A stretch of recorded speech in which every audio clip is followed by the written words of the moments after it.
Okay, welcome everybody. Here we are on Wednesday night, Motzei Yudbet Menachem Av, and we have a lot of niggunim to do. Most of them heavy, so let's start with something light. אשרינו, אשרינו, מה טוב חלקנו, ומנעים גורלנו. אשרינו, אשרינו, מה טוב חלקנו, ומנעים נעים גורלנו. ומה יפה ירושתנו. ומה יפה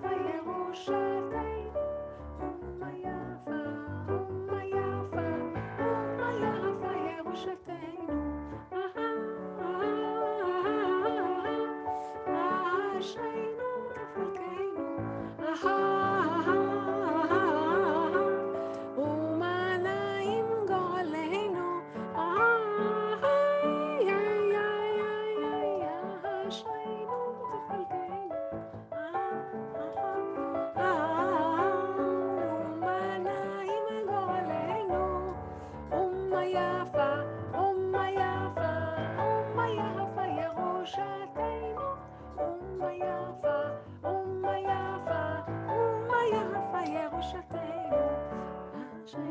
אשרינו מה טוב חלקנו, ומנעים גורלנו. אשרינו חלקנו, ומנעים נעים גורלנו. ומה יפה ירושתנו. ומה יפה ירושתנו. אשרינו מה טוב חלקנו, ומה נעים גורלנו. אשרינו מה טוב חלקנו, ומה נעים גורלנו. ומה יפה ירושתנו. ומה יפה ירושתנו. So, we started with a happy tune. It's so wonderful to be back, being able to play with the piano, not just singing to you. I hope you enjoy the playing. I love playing for you. I love playing. And today, which is a special time of the year, we just came out of Tisha B'Av, which is the lowest of times of, we go so low down on Tisha B'Av. It's the lowest that you get from the whole year. But the Lubavitcher says because it's going so low, it means it's going to come up even higher. It's like a lever. You go down in order to go higher up. And the time that we'll get to the highest is when the moon is full, the full moon of the same month, which is on this Shabat, 15th of Av, Tu B'Av, which is a holiday. I'm not going to talk much about this because maybe next week we're going to talk about dancing, about what happened in Tu B'Av. Because today I want to dedicate most of the class to Reb Hillel of Paritch. Reb Hillel passed away on Yud Aleph Av, which was yesterday. So it's good to give him some time. It's not one of the most known composers in the niggunim world, but he's really a great composer. He composed more than 10 songs by himself. Some questions about which ones are his, some of the 10, which are not. We're going to start with some of the more known ones, and then we go over to less known ones. So let's start. I'll do a different order than the Hebrew class. Let's start with Lamed Hey. Okay, where's the cover? Ran away. Okay. But it's going to be too high for me. I'm going to transpose it. Okay. Why? Did it do anything?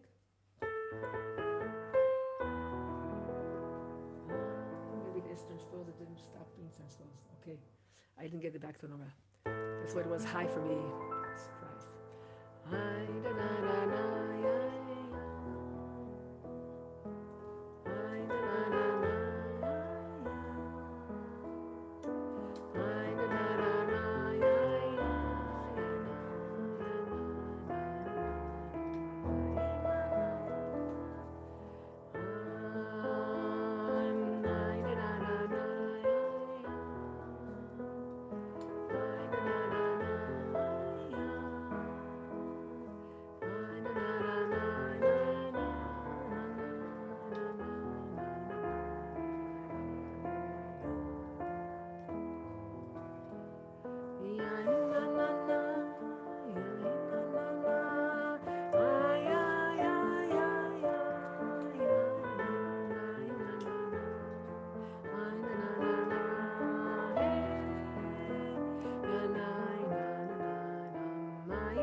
take.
A lot of logic in Reb Hillel's niggunim. We're going here in the book of the Sefer Niggunim. It's niggun number 36. Before it was 35, this is 36. There's Dina here to follow the book. Whoever wants. I know some of you have the Sefer Niggunim and you want to like to follow. So, let's tell a story about him. He was a very special kid also. He was very, very bright. They used to call him Chol HaMoed. Why did they call him Chol HaMoed? Because he got married so early, so young. He got married before he was bar mitzvah.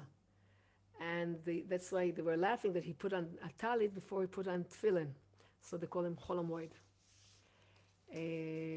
We'll tell a story about how he decided to run away from the Chassidut he was in order to join Chabad. Let's do another niggun. Very well known one also, Lamed Zayin, 37.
Okay. I got mixed up the second time. Let's do the second time again.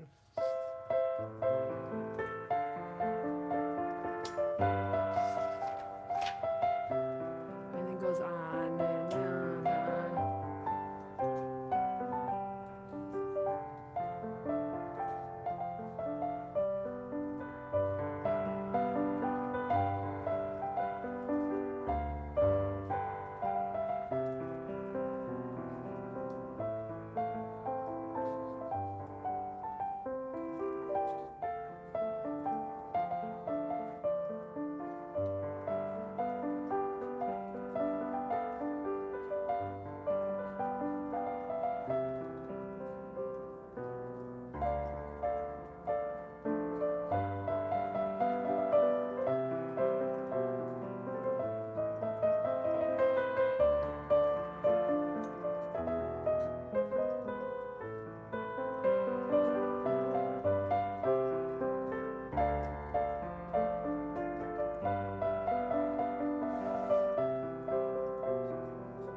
Okay, that was number 37.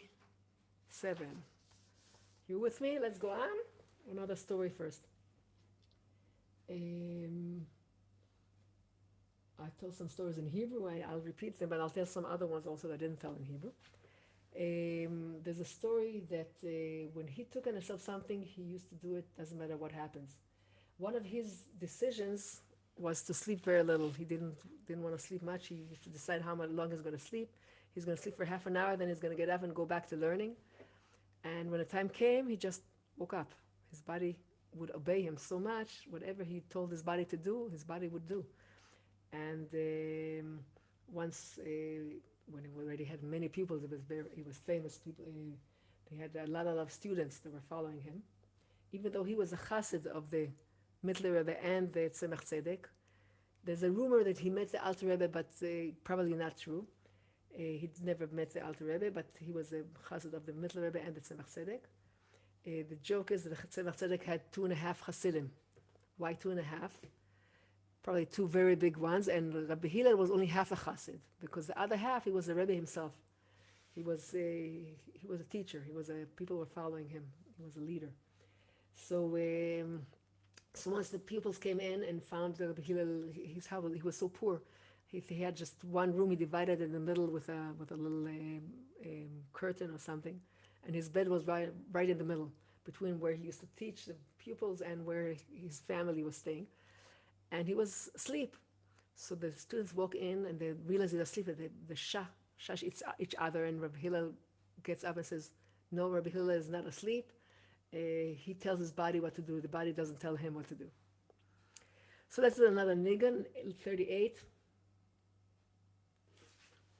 Okay.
says.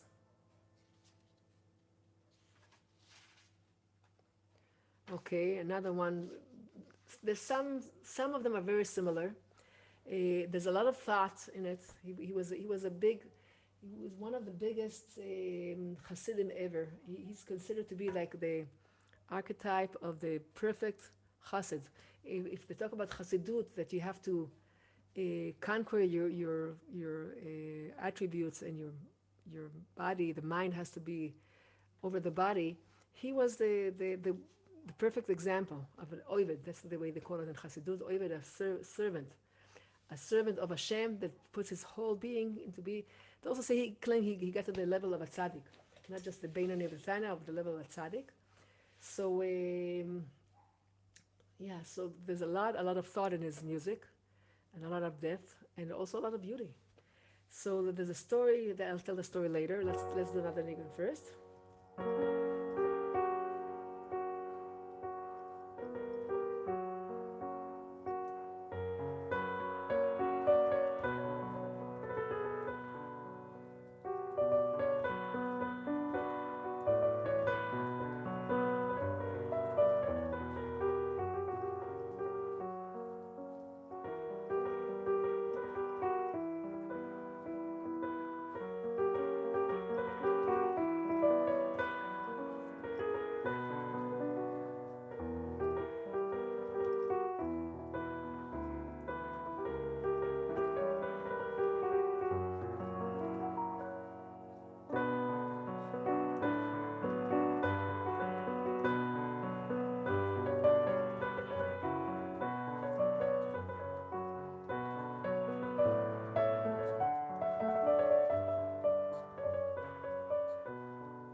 Missed the niggun. Which niggun did I miss? Yeah, I skipped a page. I skipped one of the most nice niggunim. I skipped the 36. We got to 39, and we didn't do. We did 37, and we did 38, and forgot 36. Okay, so this is perfect for the story I wanted to tell. When he used to travel, he used to take with him a bunch of students so he could have a minyan wherever he goes. But one of the trips, it didn't work out. And he didn't have a minyan. And he got to this far town, and he's trying to daven, and he needs a minyan, and he won't skip. He's not going to go to sleep without davening Myra with a minyan. So he's searching.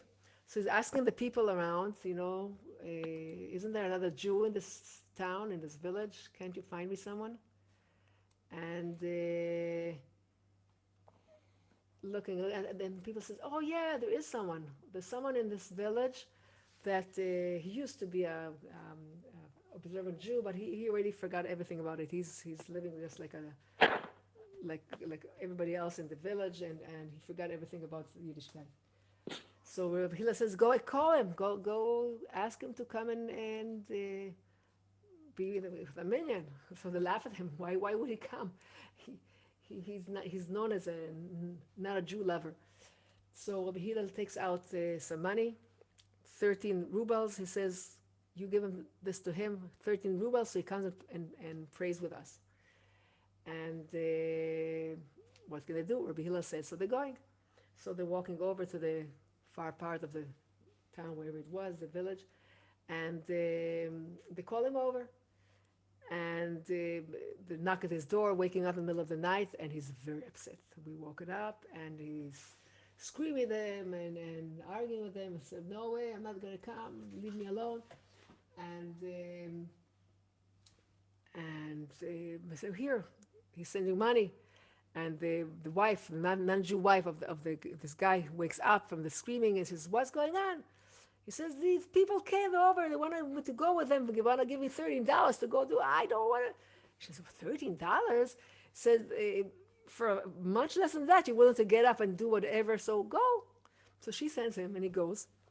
And when they're praying, he's sitting on the side, not saying a word, just observing, just how do you call it? There's a word I forgot. Observe when you take into yourself. And when they finished davening, he went over to Reb Hillel and he asked to talk to him and went into the room with him. And he was there for more than 2 hours, so many hours they were there. And the Hasidim couldn't hear what he was talking about, but they just heard that he was crying, and he walked out of there. He just traveled to somewhere far away, and he did tshuva, he did repentance, and he joined back Yiddishkeit. He came back to the Jewish observant way of life. So this niggun fits it, because this niggun is so full of feeling. You probably all know it. It became famous when they used it as a theme for a movie about one of the most courageous women in history in Soviet Russia. She gave her life to save Jews and make forge papers for them so they can run away and leave Russia and go back to some free place they can be observant. You probably know it.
This enchanting nigun was one of Reb Hillel of Paritch, number 36 in the Sefer Niggunim of Chabad. Let's do now two from a different book, and I will go back to here. There's a book that Gal and I put out from the niggunim that Rabbi Eliyahu of blessed memory, that he taught the way he remembers the niggunei Chabad. He was a great-grandson of Rabbi Shlomo of Chechnik, which was one of the big pupils of the Alter Rebbe, big menagnim, and his grandfather were from Kublich. So he has his own tradition of how the niggunim should sound.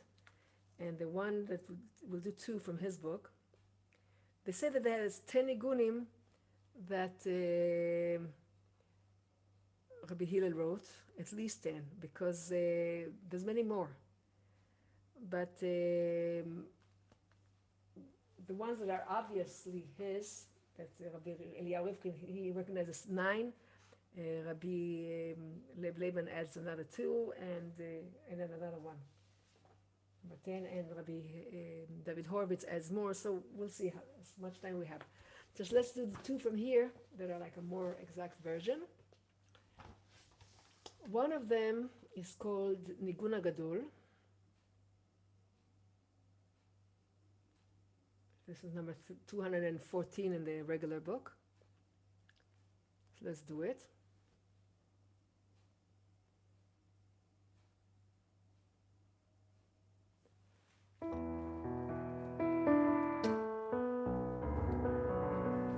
It's called the big nigun. There's at least 2 nigunim that are called big. All these nigunim are big. When usually people write a nigun that has 2 parts, maybe 3 parts, he has like 5, 6, 7 parts. They're intricate. And also the music flows in such a way. Mordechai Brodsky, when he recorded a whole album of nigunim for Reb Hillel, it's worth looking for it online and listening whatever you can. Rabbi Mordechai Brodsky. So he said, regular nigunim you can record them piece by piece, but not these. These has to flow in one. It has like some logic from beginning to end. You can't stop in the middle and go back and record another part. It has to be one part.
This was one of them in the book of Eliyahu Rifkin, a niggun of Reb Hillel of Paritch. In Sefer Niggunim, it's number 214. Now we'll do another one from Sefer Niggunim. In Sefer Niggunim, it's 86. It's called the Oived. We mentioned that Reb Hillel was such a servant of godliness. He's such a chassid. He was like an exemplary chassid. In chassid they call it the Oived. So this niggun is called the Oived. I don't know if he gave the name or somebody else gave the name, but it portrays his complete dedication to service of Hashem. And the versions are different. This is more exact version. That's what Ginzburg says, that the version that Eliyahu Rifkin taught, you can rely on it.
So we did 5 from the first book, and we did another 2. That's already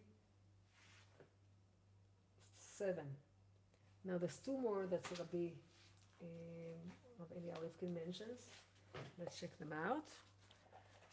The 2 other ones. Okay.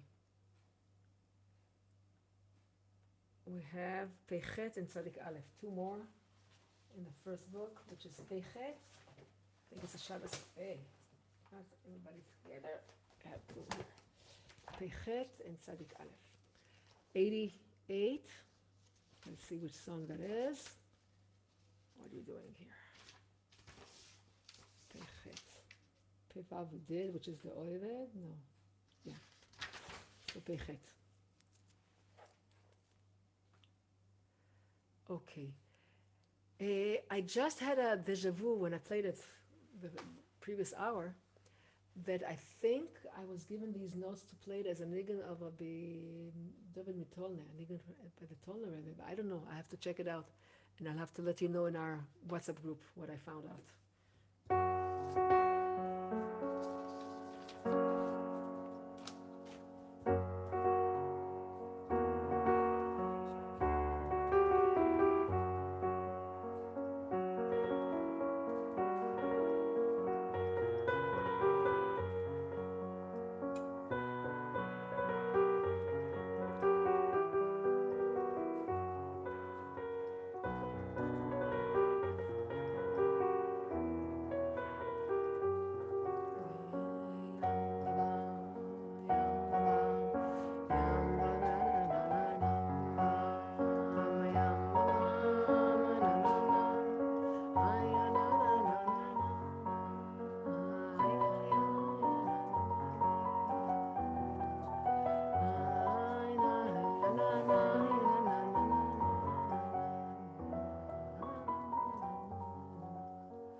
This was Nigun 88 in Sefer Nigunim, attributed to Reb Hillel of Paritch, as Shabbos and Yom Tov. And it's also Tzadik Aleph. According to Reb Rifkin, it's also his. Then we'll get to 9.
the niggun by Reb Hillel.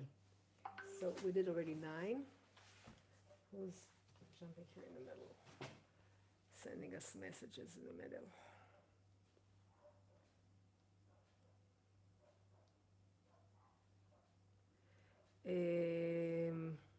Okay. Everything can wait. So we want to have more niggunim of Reb Hillel. We already had 9 that Rivkin is counting. Now Lev Laban is adding some more. Resh Yudalad and Resh Tet Vav. Resh Yudalad we did in Rivkin's book. Let's do Resh Tet Vav, which is also considered his. Where are you? Resh Tet Vav.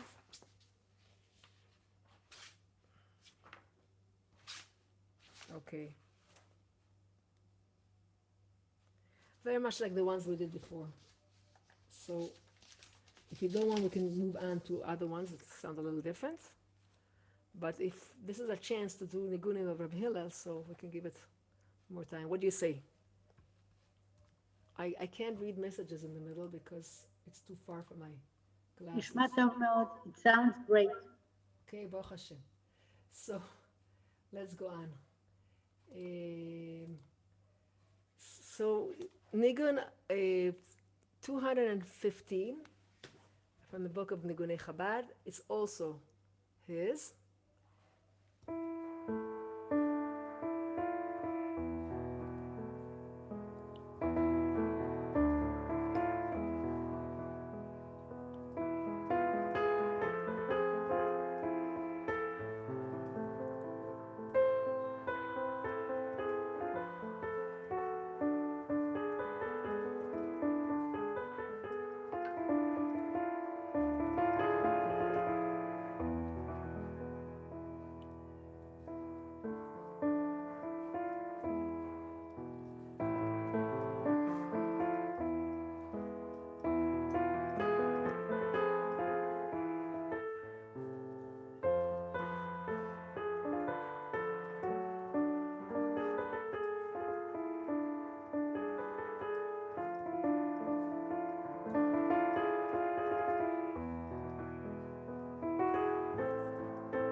$215, a nigun from Reb Hillel. Now, there's some other surprising ones that's considered his. Let's see. Horowitz counts some other ones also. He counts number 78. Let's check this one out.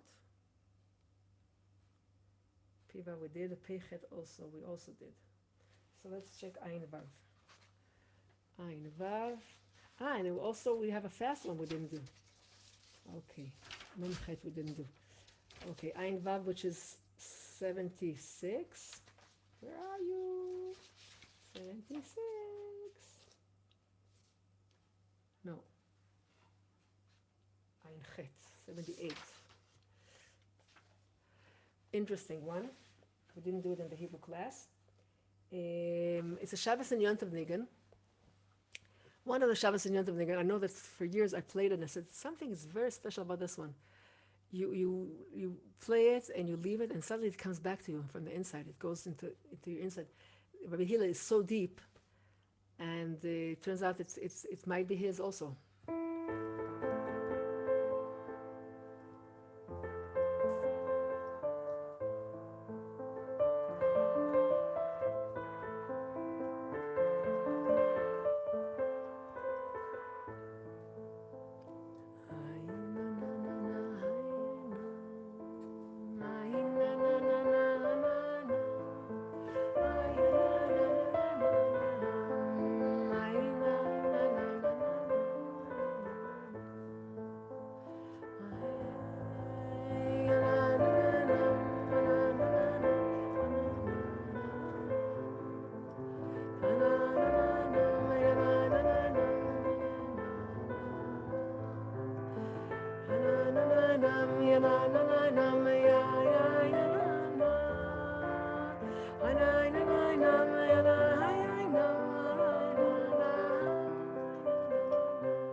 Sing with me.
Says andante molto espressivo. That's whoever wrote the notes. But the niggunim were written without notes. The niggunim were written out of the heart, just singing them and playing them. So this is also considered his, not written in the book though, just oral tradition by Horowitz. Horowitz counts also, which one? Pevav? Maybe Pezain also. I'm not sure. Pezain Chet. We did the oidet. Yeah, Pezain, I don't think so. Pezain is also considered one of the, I think, Yankele Talechana from that period. It's known in many Hasiduyot, but let's do it. In Breslov, they sing it late Anek B'Tanugim. As far as I remember, it's either Yosef Tolner, niggun, like the one before we said might be Yosef Tolner's, or Yankele Talechana.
Yeah, he's not counting. It's this one, Rifkin.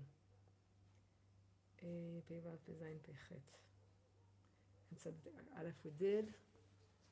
We did Sadik Aleph. Yeah. We did that one. Okay. Now, some people say also Rif Tzadik Bet, which is in the other book. Let's see, the other book. There's Tzadik Bet and two more. We didn't do the Hebrew one. We're over our time probably, but I don't care. Let's go on.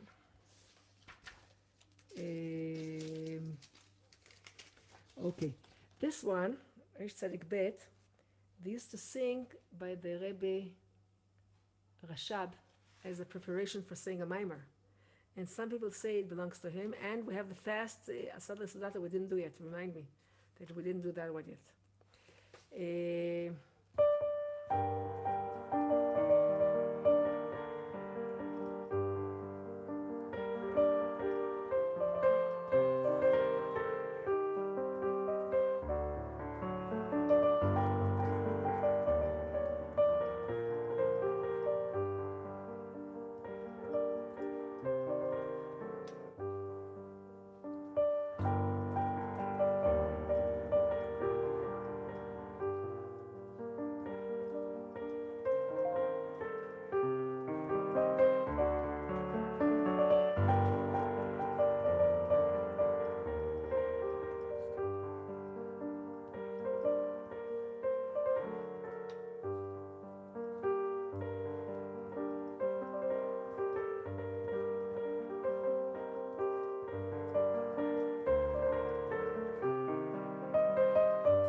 Yeah. I wrote it that Eliyahu says, I don't know if Eliyahu Lifkin is saying that.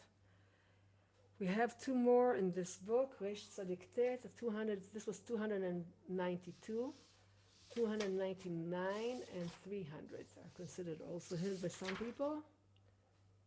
200, 200, we don't have it in this book. 299 is absent in the book, so I don't know what niggun it is. But we have 300.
I have to tell you the truth, I never played it before. I just sight read it. So I'm sure it's not very exact, but that's the idea from this niggun. Now, I promised you the fast Sadar Sudata. We didn't do that one, which is Memchet Azlama B'Shvachim. So let's do it.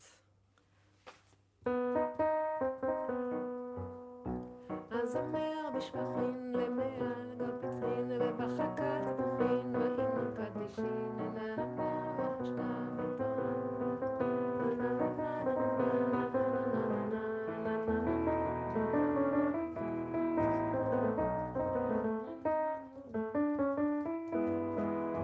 I miss a chord here.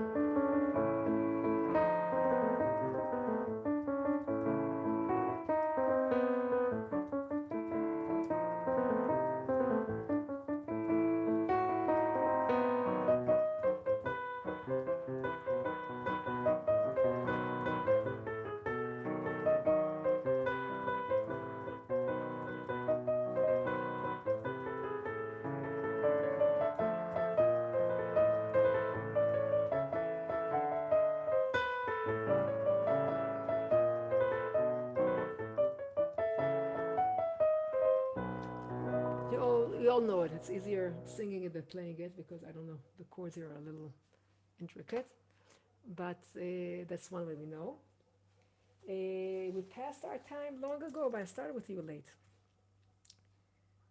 I would like to do two niggunim not connected with Reb Hillel, connected with a Haftara. Al Har Gavoa Lilach, there's a niggun by Rabbi Yitzchak Ginzburg, and Nachamu Nachamu Ami. I would like to do these two. You know what, let's do just Nachamu Nachamu Ami. We're late enough. I suppose.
And let's do something that you all know and you're going to sing along, even though we can't hear you.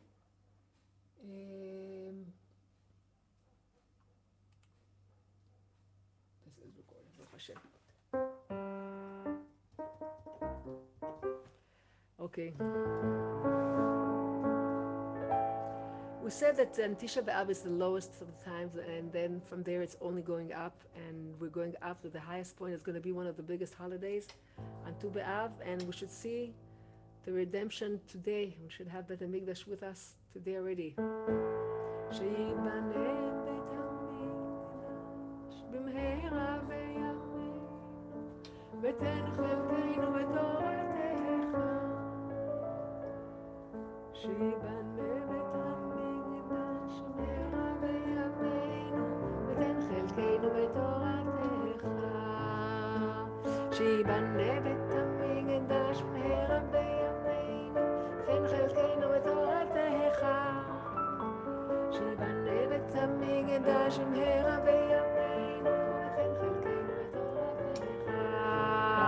שיבנה בית המקדש מהרה בימינו,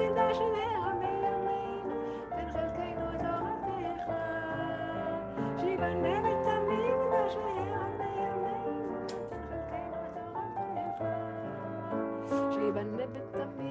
מהרה בימינו, ותן חלקנו בתורתך. שיבנה בית המקדש מהרה בימינו, ותן חלקנו בתורתך. שיבנה בית המקדש מהרה בימינו, ותן חלקנו בתורתך. שיבנה בית המקדש מהרה בימינו, ותן חלקנו בתורתך.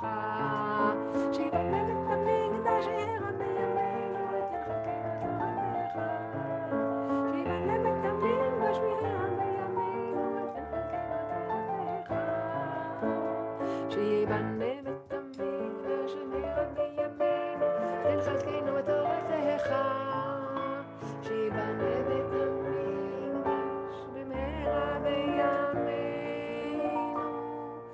ותן חלקנו בתורתך.